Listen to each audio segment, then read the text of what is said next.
ওনার 70 বছর বয়স। আপনার এখন তো কোনো শ্বাসকষ্ট নেই, কোনো বুকে ব্যথা নেই? না না। তো উনি আমাদের কাছে প্রথম আসছিলেন সেপ্টেম্বরের 9 তারিখ। আইসিইউ থেকে ট্রান্সফার করে আনা হয়েছিল সিসিইউ তে।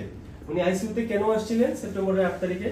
সেপ্টেম্বরের 8 তারিখে সন্ধ্যা মাগরিবের নামাজের পর উনি নামাজ পড়ে বাসার দিকে আসার সময় উনার হার্টে প্রচুর পেইন ফিল করতেছিল।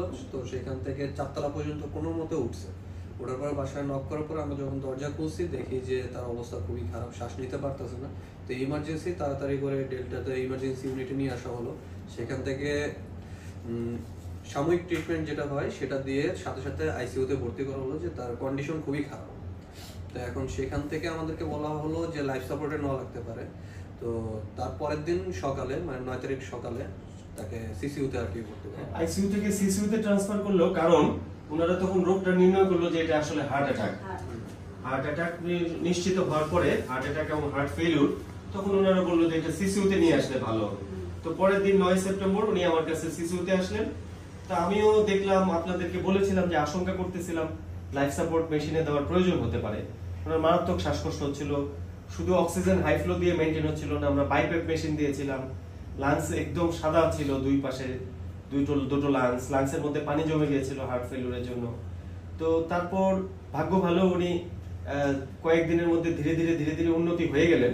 তো আমরা ওনাকে 9 তারিখের পর আমরা ওনাকে 15 তারিখে হসপিটাল থেকে ছুটি দিতে পেরেছিলাম একদম, যখন দেখলাম যে অক্সিজেন প্রয়োজন হচ্ছে না, শ্বাসকষ্ট হচ্ছে না।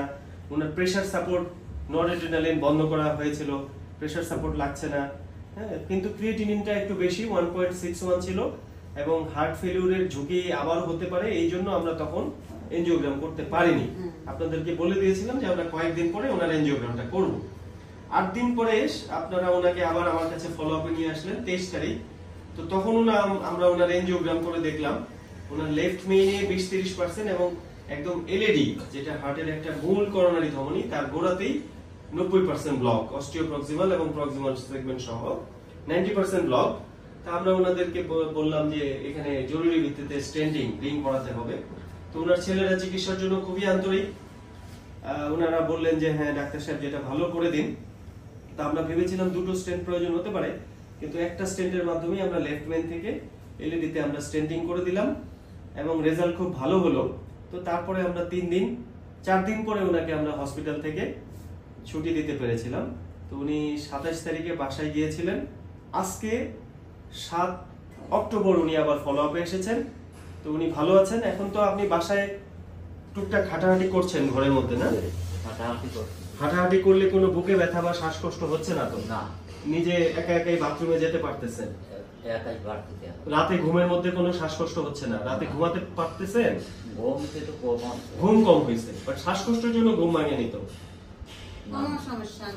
বুকে ব্যথা ট্যাথা, বুকে চাপ, এসব কিছু সমস্যা নেই? খুব ভালো।